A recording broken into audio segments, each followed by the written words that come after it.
all kinds of different points that sucks those points in. You can create a customizable graphics package very, very easily for a customer. So this is like the type of product that would work great with Mike Marston's, Beast from the East, or any type job you have where you don't have a JSON to suck those points out. If you've got the JSON, you're probably just going to suck those points into a DG Lux front-end graphics package anyway. But we'll be talking about the DG Box too at the Stromquist training in Atlanta next week. Speaking of Mike Marston, Eric, who do we have next as our next guest? Well, funny you should ask, Kenny. Our next guest is one of our favorites. He's we call him Mad Mike, the scientist, Mike Marston from Easy.io. Mike is a controls guy through and through.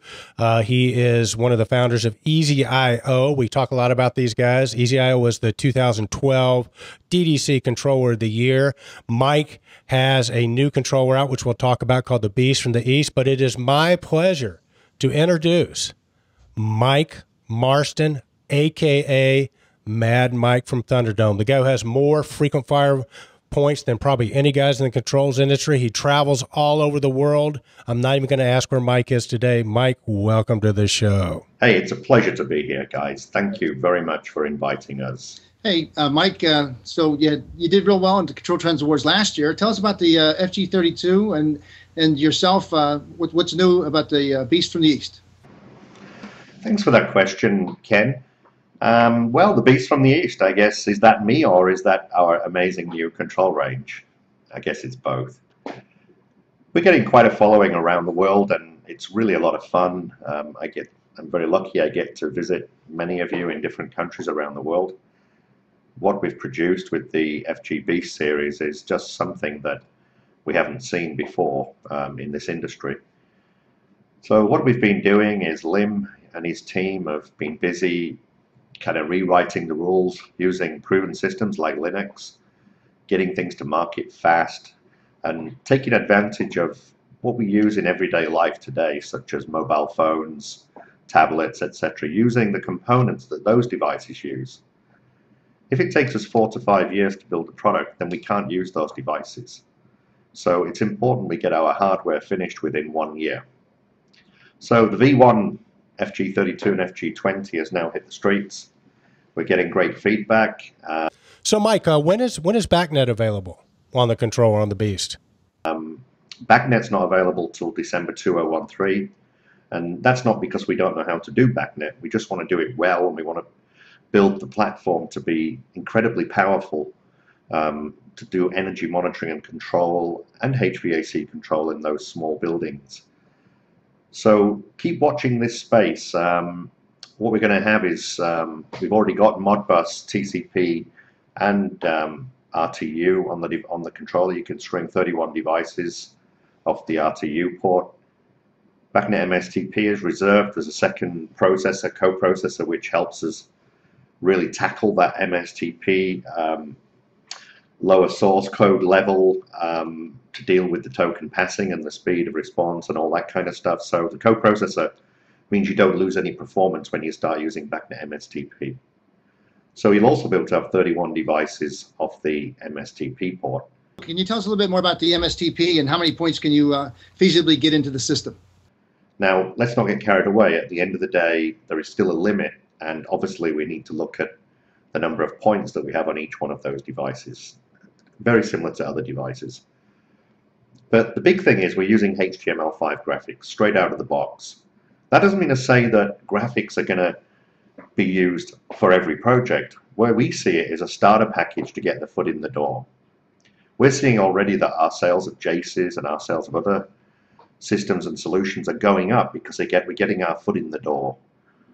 We have some customers who are rolling the packages into service contracts, and the customers are really happy.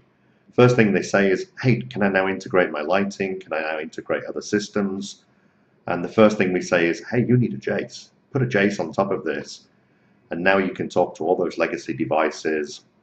You can start looking at big data and look forward to Niagara 4 and all the benefits that come with Niagara. What we want to do is get into the ground level and get the business. That's really cool, Mike. So this controller we're hearing is pretty darn powerful. Tell us what's under the hood of the Beast from the East. So in the controller, what we have is not only HTML5 graphics, but we've got an SD card in there. We can store 10 million records on 1 gigabyte. There's going to be an interface later this year that will allow you to push that straight into the SQL database on the SD card. But at the same time, you're still going to be able to serve up your logs and archives up to JSONs or supervisors. In addition, you're going to have very close control. We're getting speeds of about 150 cycles per second on every object, and that's on a controller running 600-700 objects. So I think you're going to see an amazing new performance, and of course the price is very good. It's not because we don't make money, we do, but we get it to market quickly, and we don't saddle you really with 4 to 5 years of amortization costs and overheads. So we're really passing the benefit on to you, to the user. So Mike, I mean, there are rumors that there's like a B2 and a B3. I mean, you're talking about already the Beast is just hitting the marketplace, and you're already talking about the Beast 2 and the Beast 3. We have massive plans for the range. We're already on V2 hardware coming out next year with more power, and V3 will follow the year after. Everything will be backward compatible. Everything will work with each other, even with the existing 30Ps. That's pretty powerful stuff. So Mike, say a bit about, the Beast uses Sedona. Say a bit about Sedona and why you guys use that. Well, that's a very good question, Eric. Let me try and explain to you really what is different now. Firstly, Sedona has brought some amazing new opportunities to this industry. It's allowing us to create an ecosystem below where Niagara sits, taking us down to those small buildings at a very inexpensive price.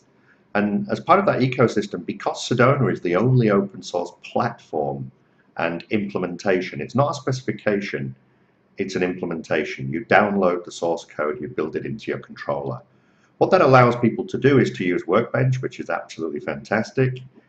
But for people who are smaller and can't really get to the level of Niagara, there are other tools evolving. One of them, CPT from China and Thailand. And there's another one out of Australia called OpenBMCS. So we're really looking forward to the future with BACnet, Modbus, TCOM, SOX, both at the IP and the MSTP level, more on the HTML5 graphics, and really importantly, we're seeing this ecosystem of people developing apps now at the Sedona level, people developing tools, and EasyIO sits in the middle and purely develops hardware, and we see ourselves as an enabler so that other systems can sit on top. There you have it, Mike Marston, Mad Mike. Yeah, if you haven't seen Mike yet, reach out to your local distributor. Tell them you want to get involved with EasyIO and their products. Mike will be at the 2013 Controltrends Awards. Hey, if you like Mad Mike and EasyIO, make sure to go nominate him for the 2013 Controltrends Awards, and be sure to register to vote for our top finalist. Thanks again, Mike. Kenny, what do we have up next? All right, Eric. Next up, we had the U.S. manufacturers save $1 billion and prevent 11 million tons of CO2